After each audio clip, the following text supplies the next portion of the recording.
नमस्कार विद्यार्थी मित्रांनो, आजच्या तासिकेमध्ये आपण या व्हिडिओमध्ये उदाहरण क्रमांक 17 शिकूया. उदाहरण मी तुम्हाला पाठवलेल्या ग्रुपवर मी उदाहरण वाचतो आहे आणि तुम्ही पण तो उदाहरण तुम्ही स्वतः समोर ठेवा, जेणेकरून तुम्हाला उदाहरण समजण्यास सोपं होईल आणि लवकर समजेल. बघा उदाहरण क्रमांक 17. The following information relates the two contracts of X Limited in 2009. आपल्याला या उदाहरणात दोन कॉन्ट्रॅक्ट दिलेले आहेत. जसं की आपण काल उदाहरण क्रमांक 16 जो शिकलेले आहोत तशाच प्रकारचं हा उदाहरण आहे. कालच्या उदाहरणात आपल्याला दोन कॉन्ट्रॅक्ट दिलेले होते आणि या उदाहरणात सुद्धा दोन कॉन्ट्रॅक्ट दिलेले आहेत. माहिती दिलेली आहे 2009ची. पर्टिक्युलर्स नंतर दोन कॉन्ट्रॅक्ट आहेत. काल contract first and contract second असं त्या कॉन्ट्रॅक्टला नाव होतं, पण या उदाहरणात कॉन्ट्रॅक्ट ए अँड कॉन्ट्रॅक्ट बी असे नाव आहेत. बघा पर्टिक्युलर्समध्ये काय दिलेलं आहे कॉन्ट्रॅक्ट संदर्भातील माहिती.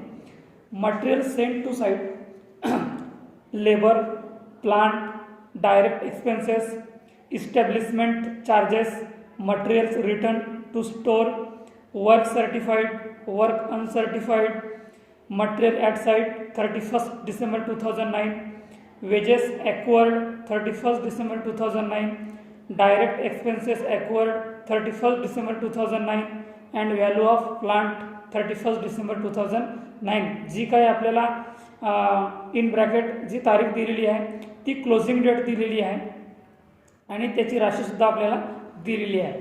शेवटी दिलेलं आहे तुम्हाला पॅराग्राफमध्ये, the contract price was ₹5 lakh. कॉन्ट्रॅक्टची प्राइस आहे 5 लाख रुपये for A and ₹4 lakh for B. A कॉन्ट्रॅक्टची प्राइस आहे 5 लाख रुपये आणि बी कॉन्ट्रॅक्टची प्राइस आहे 4 लाख रुपये. Cash received from the contractee was 80% of the value of work certified. आणि आपल्याला कॅश रिसिव्ड काढावं लागेल, म्हणजेच वर्क सर्टिफाईड काढावं लागेल. कॅश रिसिव्डवर आपल्याला 80%. तर ती प्रत्येक कॉन्ट्रॅक्ट वाईज आपली वेगळी निघेल, कारण कॉन्ट्रॅक्ट प्राईज आपल्याला वेगळा दिलेला आहे आणि कॅश रिसिव्डसुद्धा आपल्याला वेगळं दिलेलं आहे.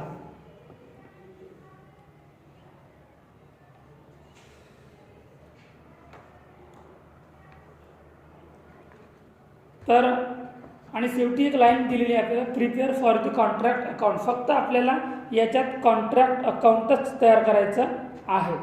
दुसरं आपल्याला विचारलेलं नाही आहे की आपल्याला वर्क इन प्रोग्रेस अकाउंट तयार करा किंवा बॅलन्स शीट तयार करा, असं आपल्याला दिलेलं नाही आहे.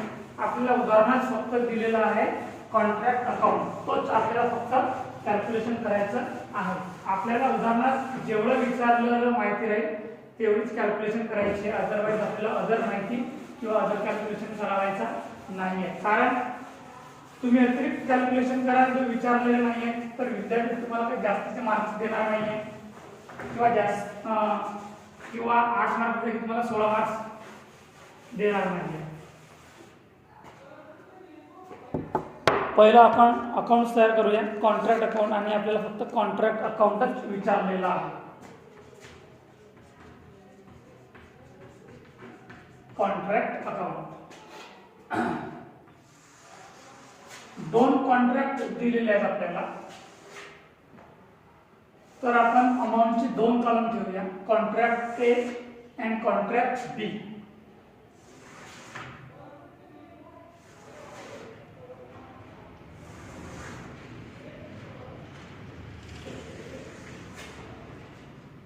पर्टिक्युलर्स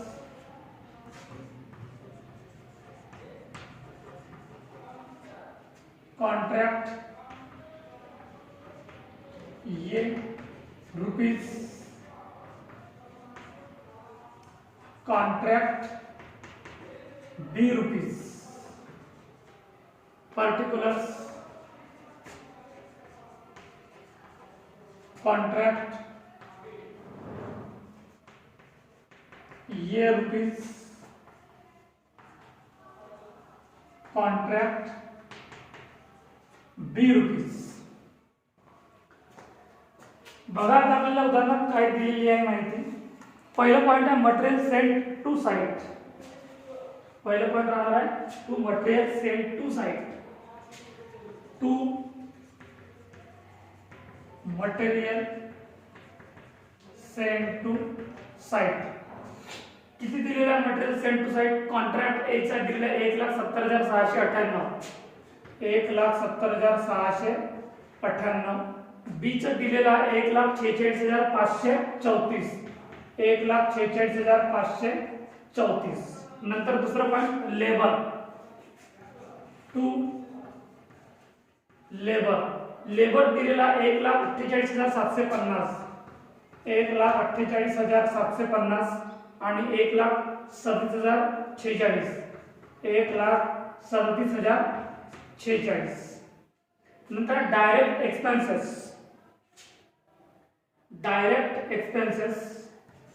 टू डायरेक्ट एक्सपेन्सेस दिलेला आहे 6,334 आणि 5,178. नंतर बघा एक पॉइंट वर दिलेला डायरेक्ट एक्सपेन्सेस नंतर प्लांट. टू प्लांट आहे 30,000. प्लांट 30,000 आणि 25,000. प्लांट 30,000 आणि 25,000. नंतर इस्टॅब्लिशमेंट चार्जेस. टू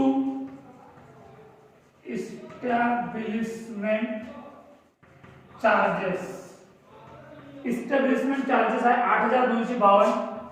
8,252 आणि 7,704 रुपये. नंतर material return to store. Material return to store कोणत्या बाजूला जाईल? क्रेडिट बाजूला जाईल. By material return to store. किती दिलेला मटेरियल रिटर्न टू स्टोर? 1,098. 1,098. ये कॉन्ट्रॅक्टचा आहे आणि बी कॉन्ट्रॅक्टचा आहे 1264. 1,264 रुपये. नंतर work certified. By work certified. आता बघा उदाहरणार्थ आपल्याला इथे ऑलरेडी वर्क सर्टिफाइड दिलेला आहे आणि उदाहरणाच्या नंतर जो आपल्याला एक पॅराग्राफ दिलेला आहे तिथं दिलेला आहे की cash received for the contractee was 80% of the value of work certified. तर ऑलरेडी आपल्याला वर्क सर्टिफाइड दिला असल्यामुळे आपल्याला तो विचारात घेता येणार नाही. Work certified 3,90,000. 3,90,000 आणि 2,90,000. 3,90,000 आणि 2,90,000. Work uncertified. By work uncertified. Work uncertified आहे 9,000 आणि 6,000. 9,000 आणि 6,000. वर्क सर्टिफाइड नंतर आहे material at site. 31 December 2009. 31 December 2009. Wages आहे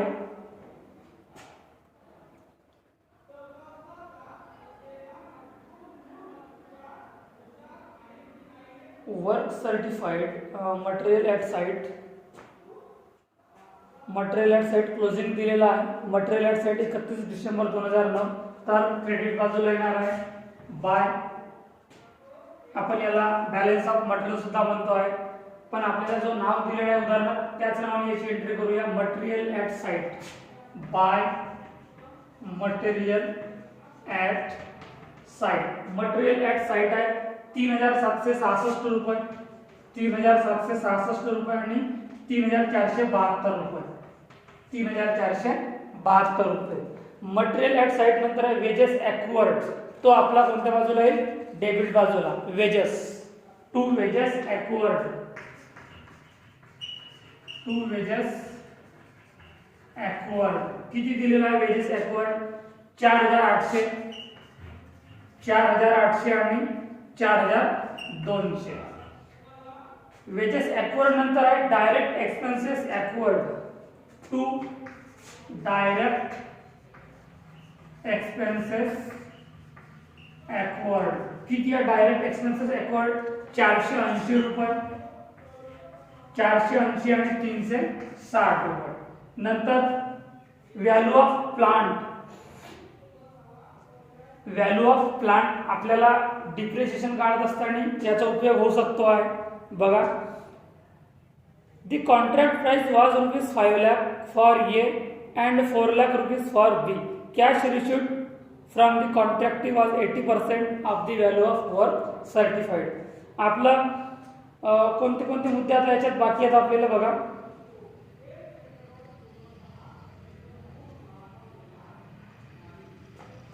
याच्यात पर्सेंटेज डिप्रिशिएशनचं दिलेलं नाही.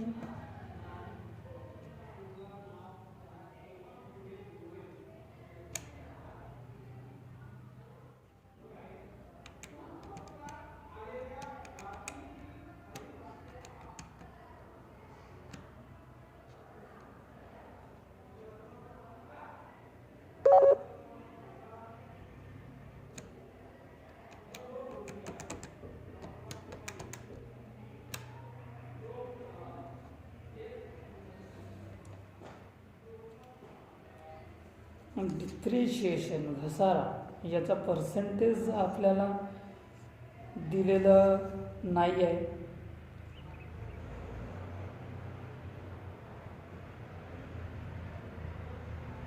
पंच्याहत्तर 25 30%.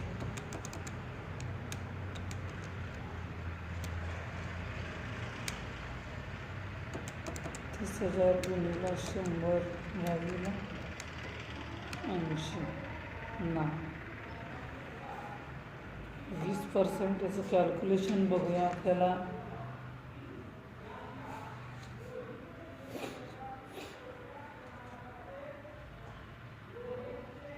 $22,000 $19,000 याचं पर्सेंटेज डिप्रिशिएशनचं पर्सेंटेज आपल्याला दिलेलं नाही आहे.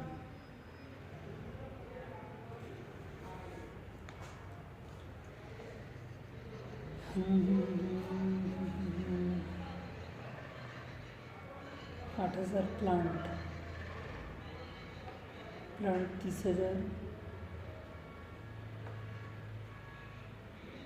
आणि प्लांट 25,000. नंतर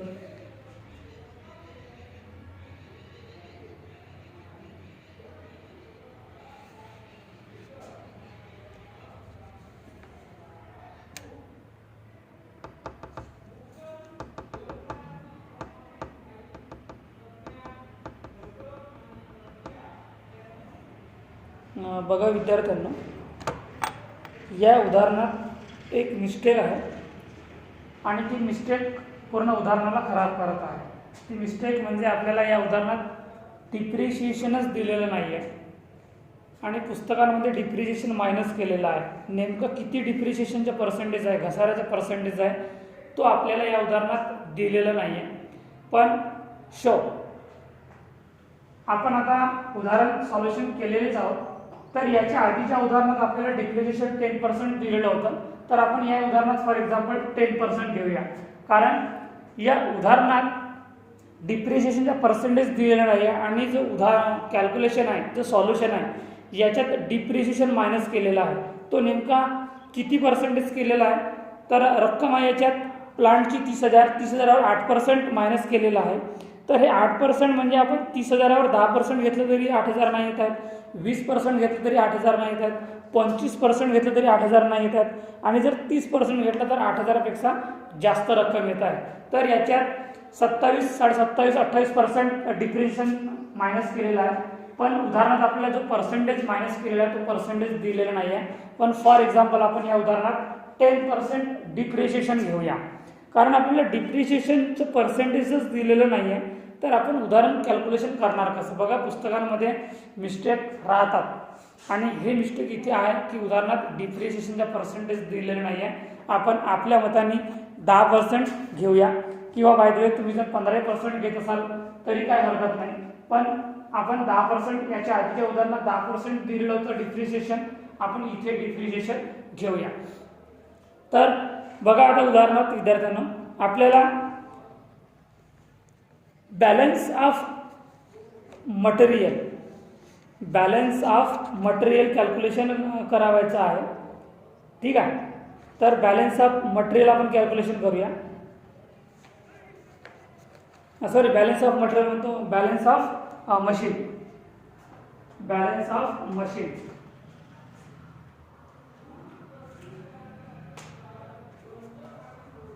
बाय बॅलन्स ऑफ मशीन, किंवा तुम्ही याला या नावाने सुद्धा लिहू शकता, मशीन ॲट साईट, बाय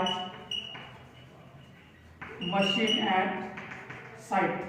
ठीक आहे. तर पहिलं बघा, मशिनरीची आपल्याला व्हॅल्यू दिली आहे, म्हणजे प्लांटची व्हॅल्यू दिलेली आहे. ये कॉन्ट्रॅक्ट मी कॅल्क्युलेशन करतो आहे, म्हणून मी इथं ए लिहिलो आहे. ये प्लांटची व्हॅल्यू दिलेली आहे, ये कॉन्ट्रॅक्टची 30,000 रुपये मायनस 10% डिप्रिशिएशन मायनस करतो आहे मी. 10% डिप्रिशिएशन, 30,000चा 10% किती होणार आहे? 3,000. तर 30,000मधून जर 3,000 मायनस केला तर किती होते? 27,000. त्याचा निघाला आपला balance of machinery, balance of plant. नंतर बीचं बघूया, बीचं किती व्हॅल्यू दिलेली आहे प्लांटची बघा. बीचं प्लांटची व्हॅल्यू आहे 25,000 मायनस 10% डिप्रिशिएशन. 25,000चा 10% डिप्रिशिएशन निघणार आहे 2,500. तर 25,000मधून 2,500 मायनस करा तर किती होतील? 22,500. तर तुम्ही 22,500 बी कॉन्ट्रॅक्ट म्हणून लिहा, 22,500. अजून याच्या व्यतिरिक्त काही पॉईंट दिलेले आहेत का सर? बघा आपल्याला उदाहरणार्थ याच्या व्यतिरिक्त आपल्याला काही पॉइंट्स दिलेले नाही आहेत, म्हणून आपण आता याची आपण टोटल करूया. याची आपण आता टोटल करूया. आधी ए कॉन्ट्रॅक्टची टोटल करूया. 1,70,698, 1,70,698, 1,48,750, 1,48,750, 3,634, सॉरी 6,334, नंतर 30,000, 8,252, 8,252, 4,800 आणि 480. किती टोटल निघालेली आहे? ये कॉन्ट्रॅक्टची डेबिट बाजूची 3,69,314. मी इथं रफ मध्ये लिहितो आहे 3,69,314. आता क्रेडिट बाजू टोटल करूया. ये कॉन्ट्रॅक्टची 1,098 प्लस 3,90,000, 9,000, 3,766 आणि 27,000. किती निघालेली आहे? 4,30,864. 4,30,864, 4,30,864. क्रेडिट बाजूची टोटल जास्त आहे विद्यार्थ्यांनो, 4,30,864. डेबिट बाजूची टोटल कमी आहे 3,69,314. तर आता आपल्याला इथं कॅल्क्युलेशन करावं लागेल प्रॉफिट अँड लॉस. तर 4,30,864 रुपयामधून 3,69,314 रुपये मायनस करा. शिल्लक जो काही राहील आपला तो प्रॉफिट राहील. तर 4,30,864 रुपयामधून 3,69,314 रुपये मायनस केल्यानंतर किती उरतात? 61,550 रुपये. 61,550 रुपये हा काय राहणार आहे? To profit. कोणसा? बॅलन्स. कोणसा राहणार आहे? बॅलन्स. आता टोटल करूया आपण बी कॉन्ट्रॅक्टची. बी कॉन्ट्रॅक्टच्या डेबिट बाजूची आधी टोटल करूया. किती निघत आहे? 1,46,534 रुपये प्लस 1,37,046 रुपये, 5,178 रुपये, 25,000 रुपये, 7,704 रुपये, 4,200 आणि 360 रुपये.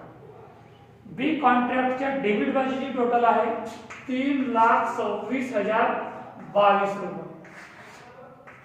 3,26,022 रुपये. आता कॉन्ट्रॅक्ट बी च्या क्रेडिट बाजूची टोटल करूया. 1,264 रुपये प्लस 2,90,000, 6,000, 3,472 आणि 22,500. किती टोटल निघाली आहे? 3,23,236 रुपये. तर डेबिट बाजूची टोटल जास्त आहे आणि क्रेडिट बाजूची टोटल कमी आहे. तर डेबिट बाजूची टोटल आहे 3,26,022 रुपये म्हणून फायनल टोटल राहणार आहे 3,26,022 रुपये. 3,26,022 रुपये. आता क्रेडिट बाजूची टोटल कमी आहे, डेबिट बाजूची टोटल जास्त आहे, तर लॉस निघेल. म्हणून 3,26,022 रुपयामधून 3,23,236 रुपये मायनस करावं लागेल.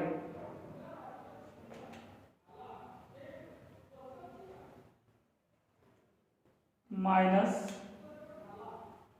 3,26,022 2,786 रुपये. 2,786 रुपये हा काय राहणार आहे बाय लॉस. कंसात राहणार आहे बॅलन्स. तर अशा प्रकारे आपल्याला दोन कॉन्ट्रॅक्ट दिले विद्यार्थ्यांना, ए कॉन्ट्रॅक्ट आणि बी कॉन्ट्रॅक्ट. एका कॉन्ट्रॅक्टला प्रॉफिट झालेला आहे आणि दुसऱ्या कॉन्ट्रॅक्टला लॉस झालेला आहे. तर याच्यानंतरची प्रोसेस खाली बघा. बॅलन्स जो बॅलन्स आहे हा बॅलन्स आपला खाली ट्रान्सफर होईल बाय प्रॉफिट. बाय प्रॉफिट किती आहे 61,530 रुपये. 61,530 रुपये. एक कॉन्ट्रॅक्टचं प्रॉफिट निघालेलं आहे म्हणून एक कॉन्ट्रॅक्ट म्हणजे त्याची एंट्री झालेली आहे 61,530 रुपये. आता आपल्याला प्रॉफिट अँड लॉस कॅल्क्युलेशन करावं लागेल. तर त्यासाठी कॅश रिसिव्ड आणि आपल्याला कॅश रिसिव्ड पाहिजे आहे, वर्क सर्टिफाईड पाहिजे आहे. बॅलन्स तर आपला ऑलरेडी निघालेला आहे.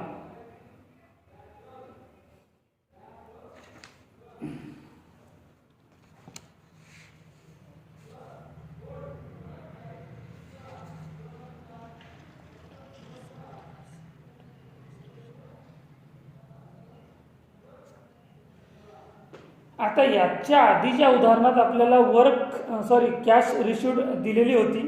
या उदाहरणात आपल्याला कॅश रिसिव्ड दिलेलं नाही आहे, पण पर्सेंटेज आपल्याला मात्र दिलेलं आहे. तर पर्सेंटेज नुसार सुद्धा आपण याचं प्रॉफिट अँड लॉस कॅल्क्युलेशन करू शकतो आहे. तर next point is to profit and loss. To profit and loss. बघा याच्या आधीच्या उदाहरणात आपल्याला कॅश रिसिव्ड आणि 80% वर्क सर्टिफाईड कॅल्क्युलेशन करायचं होतं. याच्या आधीचे जे काही उदाहरण तुम्हाला झालेले असतील, आपण जो फॉर्म्युला यूज केलेला होता की cash received into work certified, किंवा आपल्याला जे पर्सेंटेज दिलेलं होतं 80% कॅश रिसिव्डच्या अमाऊंटवर आपल्याला वर्क सर्टिफाईड 80% कॅल्क्युलेशन करायचं होतं. तर तुम्ही याला अशा प्रकारे सुद्धा कॅल्क्युलेशन करू शकता. 80/100 80% जो आपल्याला दिलेला आहे तो 80% आपल्याला अशा प्रकारे कॅल्क्युलेशन करता येईल. आता या उदाहरणात आपल्याला कॅश रिसिव्ड केलेली नाही आहे, पण त्याचा पर्सेंटेज दिलेला आहे. तर कॅश रिसिव्डच्या ऐवजी आपण 80% घेऊया आणि 100% म्हणजे 100च्या 80%, 100 पैकी 80%. तर याच्या आधीचे जे काही उदाहरण झालेले आहेत तर त्याच्यामध्ये सुद्धा जर तुम्ही अशा प्रकारे कॅल्क्युलेशन कराल तरी प्रॉफिट अँड लॉस अमाऊंट तेवढाच येणार आहे, आणि अशा प्रकारे कॅल्क्युलेशन कराल तरी प्रॉफिट अँड लॉस तेवढीच अमाऊंट येणार आहे. आता आपल्याला अडचण किंवा निर्माण होत आहे, जर उदाहरणात कॅश रिसिव्ड असेल तर आपल्याला हा वाला फॉर्म्युला इझी लागतोय, पण त्याच्यापेक्षा आपल्याला कमी वेळात आणि इझी फॉर्म्युला हा वाटतो आहे. मी यासाठी तुम्हाला कठीण फॉर्म्युल्यानुसार कॅल्क्युलेशन करायला सांगितलेलं आहे, कारण की तुम्हाला त्याचं प्रिपेअर व्हायला पाहिजे आणि म्हणून तो मी कॅल्क्युलेशन करायला सांगितलं आहे. पण या उदाहरणात आपल्याला कॅश रिसिव्ड नसल्यामुळे आपल्याला हा फॉर्म्युला उपयोगात आणता येईल. तर बघा उदाहरणात आपल्याला काय दिलेलं आहे प्रॉफिट अँड लॉस. फॉर्म्युला काय राहणार आहे बॅलन्स इंटू 2/3 इंटू 80% अपॉन 100. तर बॅलन्स किती दिलेला आहे 61,530 रुपये. 61,530 रुपये गुणिला 2/3 गुणिला 80/100. याचे कॅल्क्युलेशन करा किती निघणार आहे. तर 61,530 रुपये 61,530 गुणिला 2/3 गुणिला 80/100 किती निघणार आहे 32,816 रुपये. 32,816 रुपये. आता क्रेडिट बाजू टोटल आहे 61,530 रुपये, म्हणजे जास्त अमाऊंट इकडली आहे क्रेडिट बाजूची. तर फायनल टोटल राहणार आहे 61,530 रुपये, 61,530 रुपये. पण डेबिट बाजू टोटल 61,530 रुपये नसून 32,816 रुपये. तर 61,530 रुपयामधून 32,816 रुपये मायनस करा. उरलेलं काय राहणार आपला balance work in progress minus 61,530 मधून 32,816 मायनस केल्यानंतर उरतात 28,714 रुपये. 28,714 रुपये याची एंट्री राहणार आहे to work in progress, transfer to work in progress account. आपल्याला हा ट्रान्सफर करावा लागतो वर्क इन प्रोग्रेस अकाउंटला. पण या उदाहरणात आपल्याला work in progress account calculation करायचं नाहीये, पण तिथे मात्र लिहायचं आहे की to work in progress in bracket transfer to work in progress account. तर विद्यार्थ्यांना समजलं एक महत्त्वाचा पॉईंट आपल्याला या उदाहरणात शिकायला मिळालेला आहे की या उदाहरणात आपल्याला कॅश रिसीट्सची अमाऊंट दिलेली नाही आहे, पण मात्र याचं पर्सेंटेज दिलेलं आहे. तर पर्सेंटेज जेव्हा दिलेलं राहील आणि आपल्याला प्रॉफिट अँड लॉस कॅल्क्युलेशन करायचं आहे, तर कशा प्रकारे कॅल्क्युलेशन करावं लागेल, फॉर्म्युला तोच राहणार आहे. फक्त शेवटचा cash receipt and work certified हे थोडं चेंज होणार आहे. याच्यात फॉर्म्युला असा आहे की बॅलन्स इंटू 2/3 इंटू 80/100, जो आपल्याला 80% ऑलरेडी दिलेला आहे. याच्या आधीच्या उदाहरणात आपण टोटल अमाऊंट कॅल्क्युलेशन करत होतो की balance into 2/3 into cash receipt upon work certified. या उदाहरणात वर्क सर्टिफाईड जर दिलेला आहे 3,90,000 रुपये, पण कॅश रिसीट दिलेलं नाही आहे. म्हणून आपल्याला या फॉर्म्युल्यानुसार सुद्धा profit and loss account calculation तयार करता येतो, काढता येतो. याच्या आधी आपण जे प्रॉब्लेम शिकलेले आहोत तुम्ही हेच मेथड तिथं कॅल्क्युलेशन करून बघा. जो तुमचा निघालेला आहे प्रॉफिट तो तेवढाच निघेल जेवढा तुमचा ऑलरेडी निघालेला आहे, काही चेंजेस होणार नाही. म्हणून हे दोन्ही फॉर्म्युले तुम्हाला उपयोगात आणता येतील की balance into 2/3 into cash receipt upon work certified किंवा बॅलन्स इंटू 2/3 इंटू 80/100. 80 आपण का घेतलं, कारण की आपल्याला 80% ऑलरेडी दिलेला आहे. पर्सेंटेजमध्ये कमी जास्त प्रमाण होऊ शकते. जर पर्सेंटेजमध्ये कमी जास्त प्रमाण झाला तर इथे चेंजेस होऊ शकते. तर समजलं विद्यार्थ्यांना, कॉन्ट्रॅक्ट अकाउंट आपलं उदाहरण क्रमांक 17 संपलेला आहे. जर तुम्हाला या संदर्भात कोणतं पॉईंट्स डाऊटफुल वाटत असेल, कन्फ्युजन वाटत असेल तर तो तुम्ही मला विचारा. धन्यवाद.